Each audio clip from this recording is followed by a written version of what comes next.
بسم الله الرحمن الرحيم السلام عليكم ورحمة الله وبركاته ومركله iyo kulan kale iyo barnaamijkeena aan ugu magac darnay baraarujinta bulshada iyo baraheeni bulshada oo kala duwana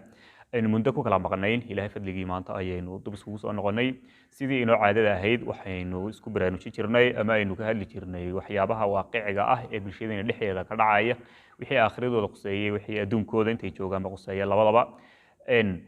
maanta noo barnaamij aad muhiim ah oo kuwaas ka mid ah ayaynu la faguri doonaa isla eegi doonaa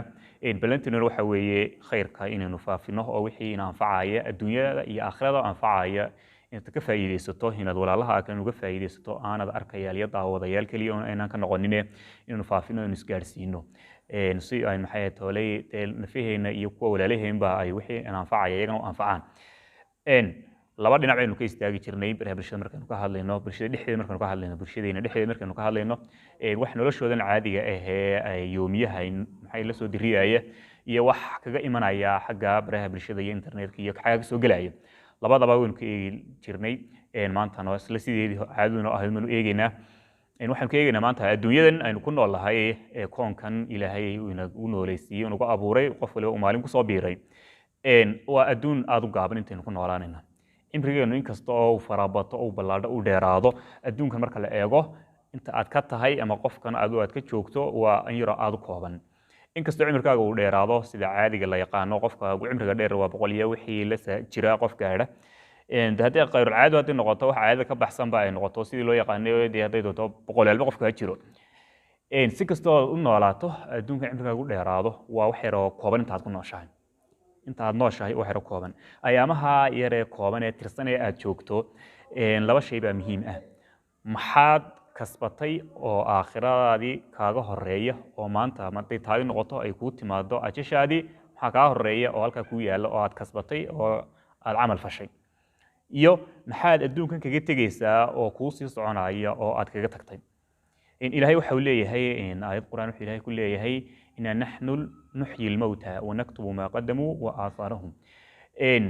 أنت نص عضاي برتلماويك وحوي ونحن نكتب ما قدموا وآثارهم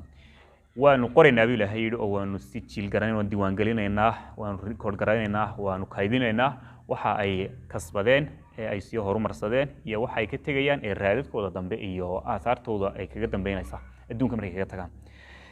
ما دام وقف كاجم بالآدم جاه lagu xisaabinayo oo wixii aad horumarsatay oo la xisaabinayo ee record gareysay meel yaalaan ay diiwaan ku jiraan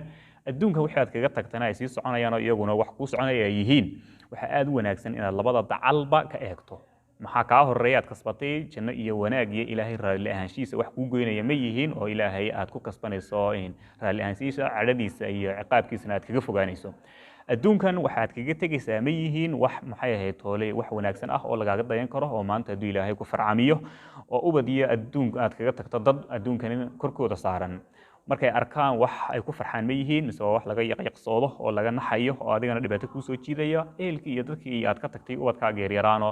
markastoo ay arkaan ay oranayaan nolosha caynka ahayd ayuu aabahayo waalidkiyo hooyadiyo ay ka tageen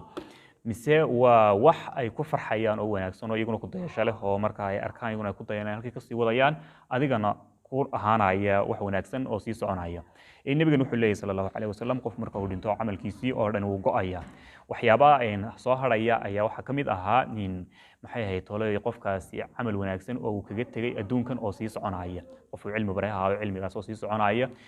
walad wanaagsan oo ka tagay oo maxay ahayd tolay u soo duceeyay oo wax wanaagsan soo qabtaa waxyaabo kale oo sadaqooyin bixiyay oo soconaya oo ka sii tago haddii laakiin waxyaabo fasaad iyo fool xumo ah oo dadku markay arkaan ka naxayaan aad ka tagto aakhira adigoo joogo oo dhintay adduunka ka tagayna waa ku soconayaan ku biirayaan wax ku soo maalin kasta imkan ku imanayo weeyaan maxay ahayd tolay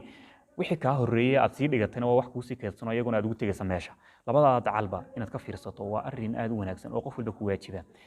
kelmadeena saan u dheeraanin inta ayaan ku soo gabagabeynaya waxaan idinkaga tagayaa assalaamu calaykum waraxmatullaahi wabarakaatuh